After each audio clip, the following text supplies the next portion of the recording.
السلام علیکم ورحمۃ اللہ تعالی وبرکاتہ۔ نحمده ونصلي على حبيبه الكريم أما بعد، أعوذ بالله من الشيطان الرجيم، بسم الله الرحمن الرحيم۔ يا أيها الذين آمنوا كتب عليكم الصيام كما كتب على الذين من قبلكم لعلكم تتقون، صدق اللہ العظیم۔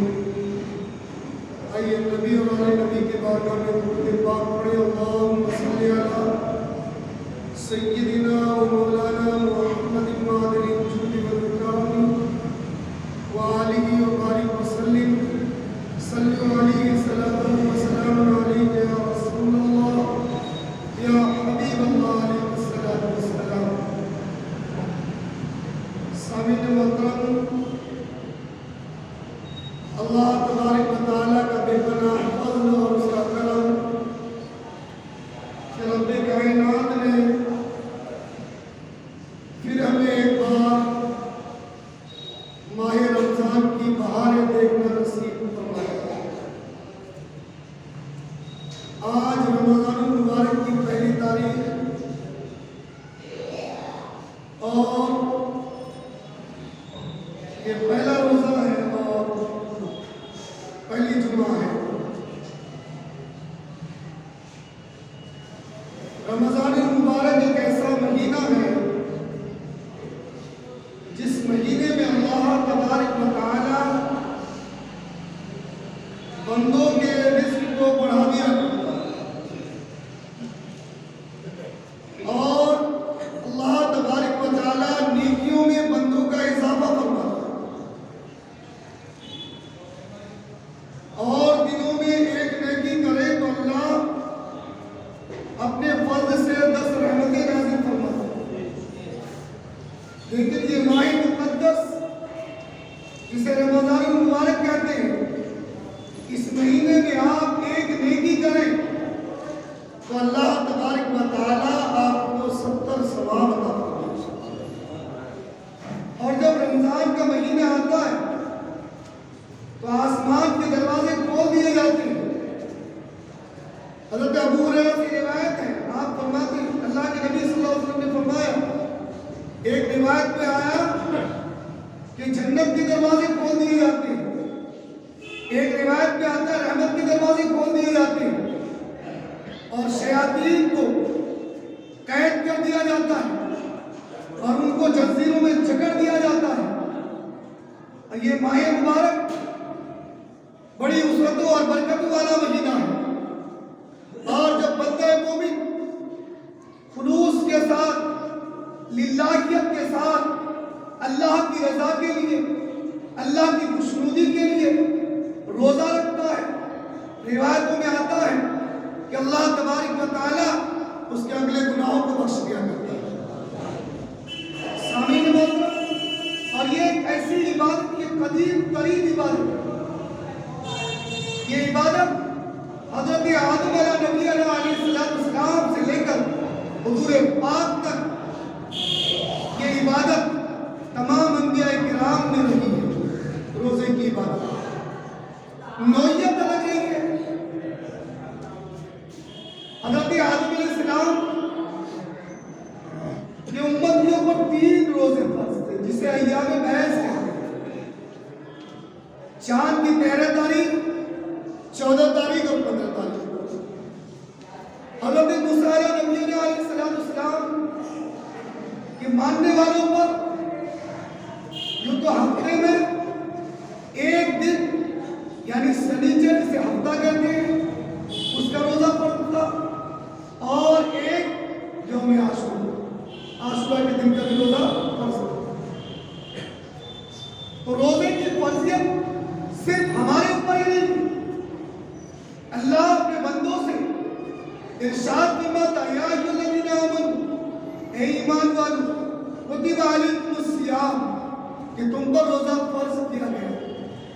اور اللہ تبارک و تعالیٰ نے قلبی اطمینان اور تسلی کے لیے کہ میرا بندہ پریشان پریشان نہ ہو جائے، بھوک اور پیاس کی شدت سے نگران ہو کر کہیں یہ احساس نہ کر بیٹھے کہ صرف روزہ ہمارے اوپر ہی فرض ہے کیا؟ تو اللہ تبارک و تعالیٰ نے اسی آیت میں ارشاد فرمایا کما کتب علی الذین من قبلکم لعلکم تتقون، ہاں تم سے پہلے والوں پر بھی روزہ فرض کیا گیا جیسے تمہارے اوپر فرض کیا۔ اب اس کی غرض و غایت کیا ہے؟ اللہ ارشاد فرمایا لعلکم تتقون، تاکہ تم متقی اور پرہیزگار بن جاؤ۔ روزے کا مقصد ہے کہ ہم روزہ رکھ کر ہمارے اندر تقویٰ اور طہارت جیسی جو صفت ہے، ایک عظیم اور اچھی صفت ہے، وہ صفتیں ہمارے اندر پیدا کریں۔ روزہ رکھنے کے بعد، پورے مہینے روزے رکھنے کے بعد اگر ہماری اندر تبدیلیاں نہیں آتی ہے تو گویا کہ ہم نے صحیح طریقے سے روزہ نہیں رکھا، اور جو روزے کا مقصد تھا تقویٰ اور طہارت وہ ہمیں حاصل نہیں۔ میرے دوستو، روزہ ایک عظیم ترین عبادت ہے اور افضل ترین عبادت ہے، اور روزے میں کوئی دکھاوا ہو ہی نہیں سکتا، اور عبادات میں امکان تو ہے آپ نماز پڑھیں، آپ کے اندر آپ کے دل میں ریاکاری ہو، لیکن روزہ ایک خالص ایسی عبادت ہے کہ اس میں ریاکاری ہو ہی نہیں سکتی۔ کیوں؟ کیونکہ جب انسان صبح صادق سے لے کر غروب آفتاب تک کھانے پینے اور جماع سے باہر رہتا ہے تو اس کا روزہ مکمل ہوتا ہے۔ اگر کسی نے اس دوران چھپ کر کھا لیا تو روزہ ہی کہاں رہا؟ کسی نے جو روزے کے منکرات ہیں اس پر عمل کر لیا تو اس کے روزے ہی کہاں رہے ہیں؟ تو یہ خالص عبادت اللہ کے لیے ہے، اور حدیث قدسی میں آتا ہے اللہ تبارک و تعالیٰ ارشاد فرماتا ہے کہ روزہ میرے لیے ہے اور میں ہی اس کی جزا ہوں۔ روزہ میرے لیے ہے اور اس کا بدلہ میں خود ہوں۔ رب کائنات روزے دار سے اگر راضی ہو گیا تو ساری نعمتیں، ساری عظمتیں، ساری برکتیں اسے میسر ہو جایا کرتی ہیں۔ میرے دوستو، شرط یہ ہے کہ ہم خلوص نیت کے ساتھ روزہ رکھیں، اور روزہ جب بندہ رکھتا ہے اور اپنی رب کی خوشنودی کے لیے رکھتا ہے تو اللہ تبارک و تعالیٰ فرشتوں میں فخر کرتا ہے اور یہ کہتا ہے کہ تمہیں نے کہا تھا کہ آدم کی اولاد اور ان کی ذریت دنیا میں جا کر قریشیاں کرے گی۔ جب اللہ تبارک و تعالیٰ نے اپنا نائب بنانا چاہا، اپنا خلیفہ حضرت آدم علیہ السلام کو بنانا چاہا تو اللہ تبارک و تعالیٰ نے فرشتوں کے درمیان یہ بات رکھی اور کہا کہ میں اپنا نائب آدم کو بنانا چاہتا ہوں۔ تو فرشتوں میں سے کہا تھا، کچھ فرشتوں نے کہا تھا کہ اسے مت بنائیے کہ یہ جا کر پورے انتظار کریں گے، زمین پر قد و غارت کریں گے۔ تو اللہ تبارک و تعالیٰ جب بندہ روزہ رکھتا ہے اور انواع و اقسام کے غذا اس کے سامنے حاضر ہوتا ہے افطار کے وقت، اور وہ اس مدت میں اللہ کی رضا کے لیے، اللہ کی خوشنودی کے لیے حلال چیز کو بھی وہ ہاتھ نہیں لگاتا۔ پیاس کی شدت ہوتی ہے لیکن شربت کے گلاس کو اٹھا کر منہ میں نہیں لیتا، بھوک کی تڑپ ہوتی ہے لیکن کھجور اٹھا کر منہ میں نہیں ڈالتا۔ کیوں؟ کیونکہ اللہ کا حکم ابھی حاضر نہیں ہوا، اللہ کا حکم نہیں ہے۔ اللہ کا حکم تو یہ ہے کہ صبح صادق سے لے کر غروب آفتاب تک آپ رکے رہیں اور اللہ کی رضا کے لیے کچھ کھائے پیے نہیں، جماع سے بعد آ جائے، یہی روزہ ہے۔ تو اللہ تبارک و تعالیٰ اس درمیان فخر فرماتا ہے، اور روایتوں میں آتا ہے کہ جب افطار کا وقت ہوتا ہے تو وہ دعا کی قبولیت کا وقت ہے۔ ہر انسان جو کچھ حاضر ہے آپ کے پاس، آپ اسے رکھیں، دعا کریں، اللہ سے دعا کریں، جو بھی آپ کی حاجات ہو رب کریم سے دعا کریں، کیونکہ وہ دعا کی قبولیت کا وقت ہوتا ہے۔ جب بندہ اس پر دعا کرتا ہے تو اللہ تبارک و تعالیٰ ان کی دعا کو قبول فرماتا ہے۔ میرے دوستو، اور سنت طریقہ یہ ہے کہ کھجور سے روزہ افطار کریں۔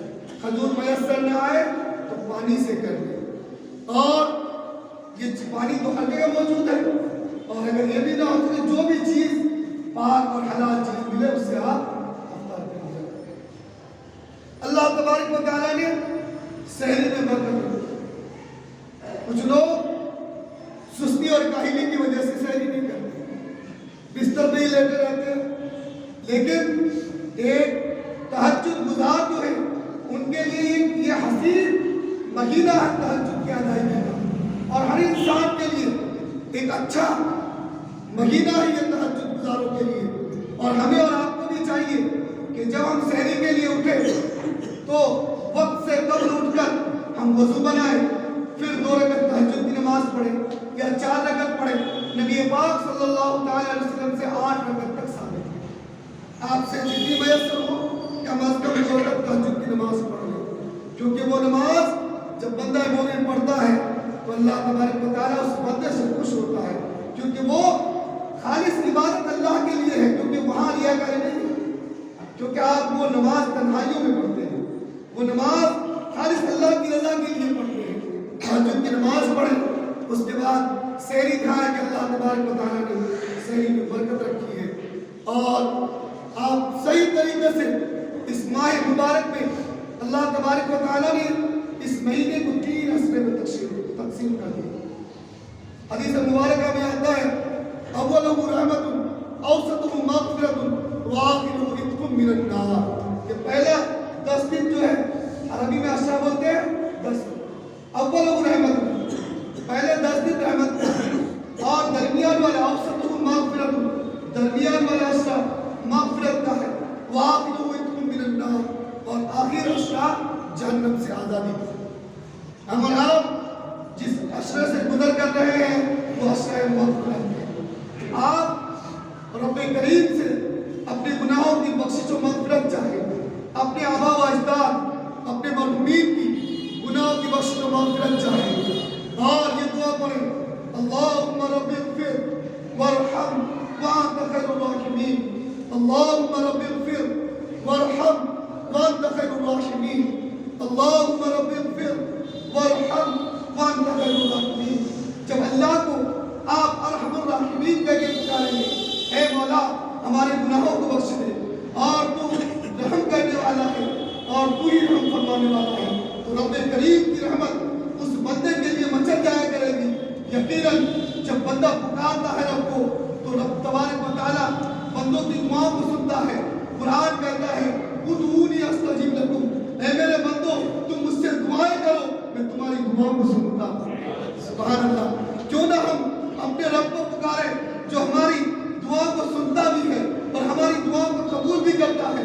تو اس رب کریم سے کیوں نہ لا لگائیں, اس رب کریم کی بارگاہ میں کیوں نہ ہاتھ دراز کریں جو مرادوں کو پوری فرماتا ہے.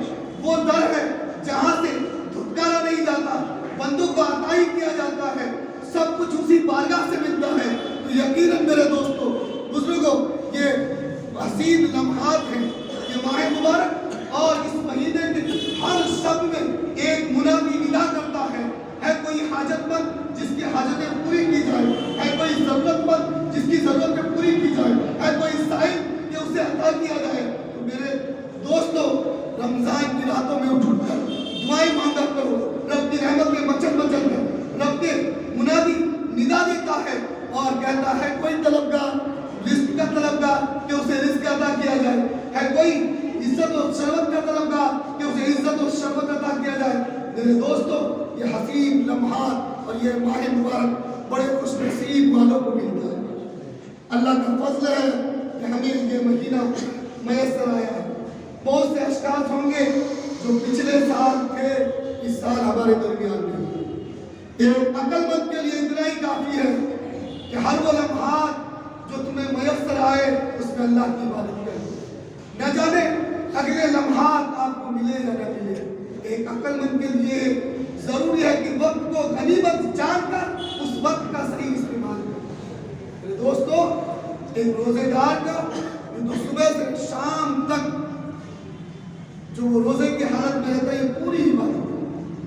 لیکن اس میں اگر ہم قرآن کی تلاوت کو شامل کر لیں, درود پاک کی کثرت کر لیا کریں, استغفار کی کثرت کر لیا کریں, تو یقیناً ثواب میں اور اضافہ ہو جائے گا. میرے دوستو اس ماہ مبارک میں زیادہ سے زیادہ جو قرآن پڑھے ہوئے ہیں وہ قرآن کی تلاوت کریں, کیونکہ ایک حرف تلاوت کریں گے قرآن کی تو 10 رحمتیں ملتی تھی اور دنوں میں.